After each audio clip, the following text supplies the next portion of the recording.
अस्सलामु अलैकुम वरहमतुल्लाहि वबरकातुहू। यूट्यूब के channel guide to learning English में आपका खैर मकदम है। मैं हूं मोहम्मद शहाबुद्दीन एक शानदार वीडियो के साथ। दोस्तों, ये है फ्राइडे क्यूएनए का 16वां हफ्ता, जिसमें आपके सवालात के जवाबात वीडियो की शक्ल में देने की कोशिश की जाती है। अगर आप भी अपने सवालात रखना चाहते हैं तो बुध रात 9 बजे कम्युनिटी टैब में एक इश्तहार लगाया जाता है, वहाँ आप अपने सवालात रख सकते हैं, जिनके जवाबात जुमा को शाम में वीडियो की शक्ल में दे दिए जाएंगे। तो आज के सवालात भी बहुत ही इंटरेस्टिंग और मुफीद होने वाले, जिनके जवाबात सुनकर आपको काफ़ी हद तक फ़ायदा पहुंचेगा और काफ़ी हद तक आपको खुशी होगी। तो आपसे गुजारिश है कि वीडियो को आखिर तक देखें और ज़्यादा से ज़्यादा इस्तेफ़ादा करने की कोशिश करें। तो चलिए शुरू करते हैं।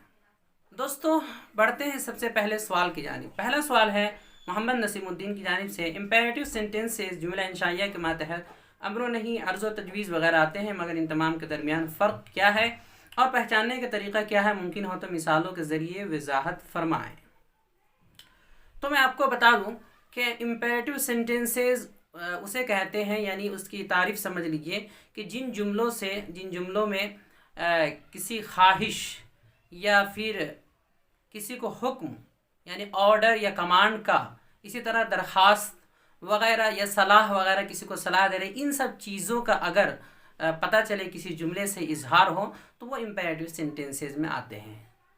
दरख्वास्त, ख्वाहिश यानी विश, इस तरह सलाह या हुक्म वगैरह, जिन जुमलों से पता चले इजहार हो, वो जुमले इम्पेरेटिव सेंटेंसेस में आते हैं। अब इसमें अम्रो नहीं भी आ जाते हैं और इसी तरह अर्ज़ व तजवीज़ सब शामिल हो जाते हैं। पहचानने का इन सब के दरमियान फ़र्क का कोई ख़ास तरीक़ा नहीं है जो आपको बताया जाए।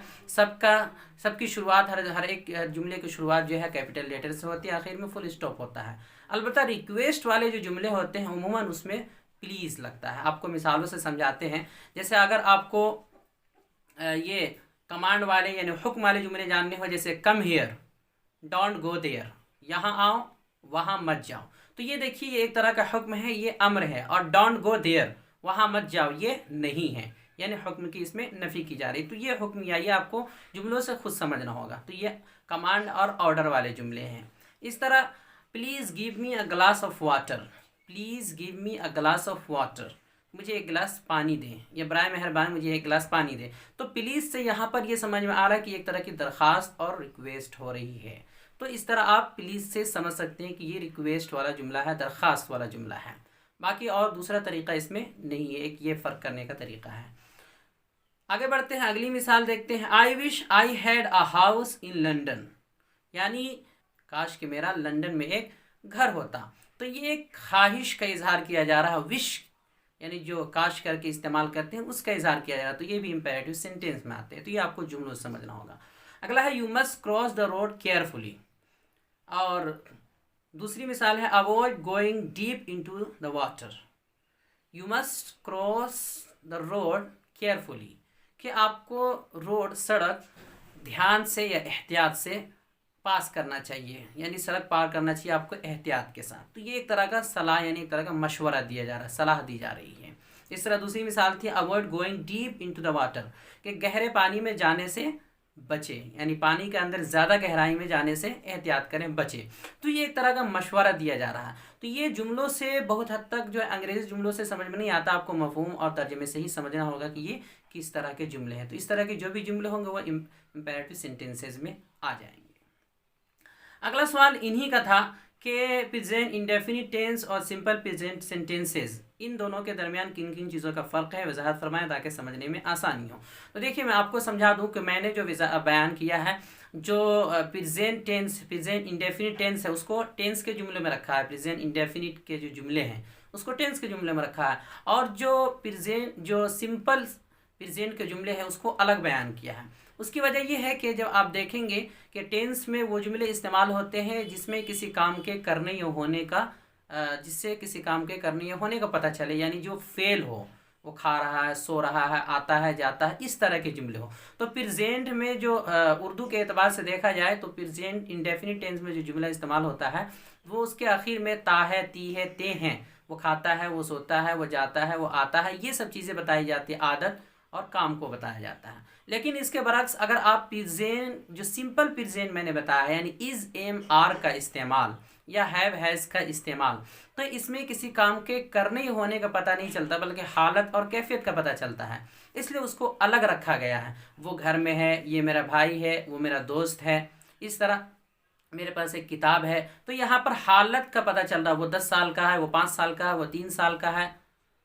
तो ये सब चीज़ें एक हालत और कैफियत का पता चल रहा है, काम का पता नहीं चल रहा है, इसीलिए इसको अलग रखा गया है और प्रेजेंट इंडेफिनिट टेंस को अलग बयान किया गया है। बस इतना सही बारीक फ़र्क है। बाकी देखा जाए अगर इंग्लिश के कायद जो तारीफ़ है उसके एतबार से तो सब के सब जो है वो ये फेल में वर्ब में आ जाते हैं, लेकिन फ़र्क करने के लिए दोनों को अलग बयान किया गया है कि जिसमें हालत और कैफियत का पता चले, वो घर में है, वो मेरा दोस्त है, मेरा भाई है, वो अच्छा है, वो बुरा है, ये सब मेरे दोस्त हैं, ये सब मेरे भाई हैं, इस तरह जो बोलते हैं ये सिंपल जुमले होते हैं जिसे इसमिया समझ सकते हैं। तो ये सब ये भी एक तरह के जो है वर्ब ही कहलाते हैं, लेकिन हालत का पता चल रहा है इनसे, कैफियत का, इसलिए इसको अलग बयान किया है। और जो वो खाता है, सोता है, पीता है, जाता है, तो ये इससे वर्ब यानी फेल का साफ पता चल रहा है, इसलिए उसको अलग टेंस में बयान किया गया है। बस इतना ही सा फ़र्क है।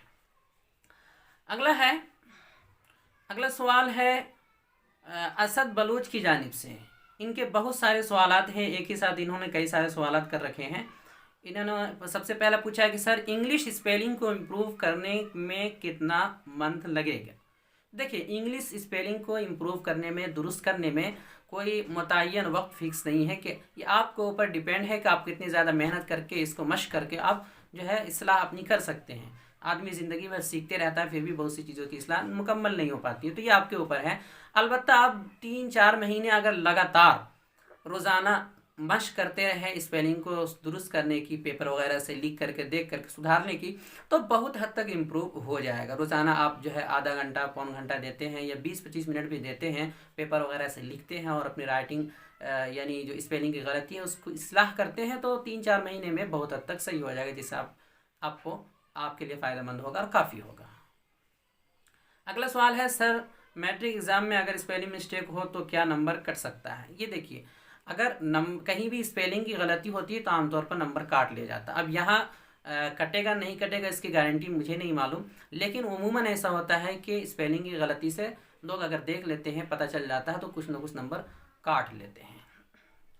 अगला है सर साइलेंट वर्ड्स पर डिटेल वीडियो बनाओ। तो साइलेंट वर्ड्स पर डिटेल वीडियोस बनाई जा चुकी है, आप देख सकते हैं। सबक नंबर 18-19 ये साइलेंट वीडियो पे ही बनी हुई है। 2 वीडियोस हैं, दोनों में साइलेंट के ऊपर जितनी वजाहत हो सकती थी, जितने अल्फाज हो सकते थे, वो सब बता दिए गए हैं। लिंक आपको डिस्क्रिप्शन में मिल सकता है। अगला इनका सवाल है कि सर सिलेबल के बारे में डिटेल वीडियो बनाओ, सिलेबल के बारे में डिटेल वीडियो बनाओ। तो देखिए, मैं वीडियो तो बनाऊंगा, आगे ज़रूरत पड़ेगी तो कि सिलेबल क्या होता है। मुख्तसर यूँ समझ लीजिए कि सिलेबल का मतलब होता है रुकने तहज्जी। जो हम हिज्जे करते हैं, जैसे उर्दू में हमने कहा अकबर, इंसान। अब हम जब इसे हिज्जे करेंगे तो हिज्जे इस तरह करेंगे, पहले जो है अलिफ काफ ज़बर अक, अब बार आ ज़बर बर। तो ये जो अक और बर 2 अलग अलग है। तो अक एक रुकने तहज्जी, एक रुकन है हिज्जे का, और बर ये दूसरा रुकन है। इसी तरह इंसान, तो इंसान में इन एक रुकन है और सान ये मुकम्मल सान ये दूसरा रुकन है। तो ये जो रुकन है ना, इसे ही सिलेबल कहते हैं। इसी तरह तो अब इंसान में 2 रुकन हुआ, इंसान, तो यहाँ पर 2 सिलेबल हो गया। इस तरह अगर हमें इंटरनेट बोलना हो तो इंटरनेट में देखिए कई सिलेबल हो गया, कई रुकन हो गया। इन 1 हो गया, टर 2 हो गया, और नेट 3 हो गया। तो ये 3 रुकन हो गए इसमें, तो इसी 3 रुकन को सिलेबल कहते हैं। अगला सवाल इनका, सर इंग्लिश पेपर रीड करने से इंग्लिश स्पेलिंग इम्प्रूव होती है। हाँ बिल्कुल, इंग्लिश पेपर अगर रीड करेंगे, पढ़ेंगे तो होगा, लेकिन लिखेंगे तो ज़्यादा होगा, क्योंकि पढ़ने से स्पेलिंग का कोई ज़्यादा ताल्लुक नहीं है, लिखने से ताल्लुक है। जितना लिखेंगे उतना ज़्यादा इम्प्रूव होगा। अगला सवाल है दाऊद खान की जानिब से, सर तलफ़्फ़ुज़ का बहुत बड़ा मसला है, प्रोनंसिएशन का बहुत बड़ा मसला है। जाहिर सी बात है, इंग्लिश में मसला होता ही है, लेकिन आप धीरे धीरे इसे सीख सकते हैं और आसान कर सकते हैं। जितना ज़्यादा आप याद करेंगे, डिक्शनरी देखेंगे, तलफ़्फ़ुज़ खुद दुरुस्त करेंगे, तो वो होता जाएगा। इससे घबराने की ज़रूरत नहीं है। देखा जाए तो कोई बड़ा मसला नहीं, आप पढ़ते जाएंगे, धीरे धीरे तलफ़्फ़ुज़ सीखते जाएंगे, तो वो ख़त्म होते जाएगा मसला। अगला सवाल है हुज़ैफ़ा सुलिया की जानिब से, sir can could may might का इस्तेमाल बताएं। तो देखिए कैन कुड मे माइट इनमें कुछ हद तक फ़र्क है। इसके ऊपर मज़ीद वीडियोस आगे आएंगी। जो सबक हमारे चल रहे हैं इस बार, वो सबक नंबर 86 हो चुके हैं, 86 तक। आगे हम मॉडल वर्ब भी शुरू करने वाले हैं, तो उसमें सबकी तफसील बताएंगे। अलबत्ता इतना याद रखें कि कैन कुड मे माइट में ये आसान सा कायदा याद रखें कि कैन का इस्तेमाल हमेशा ताकत और क़ुव्वत को बताने के लिए होता है। जैसे वो कर सकता है, वो खा सकता है, क़ुव्वत की कर सकता है, वो तुम्हें मार सकता है, वो ये काम कर सकता है, तो ये क़ुव्वत को बताने के लिए इस्तेमाल किया जाता है। और कैन ही का पास्ट माजी ये कुड है। इसी तरह मे का इस्तेमाल आम तौर पर इजाज़त मांगने के लिए या किसी काम के इम्कान को बताने के लिए किया जाता है, मे का इस्तेमाल।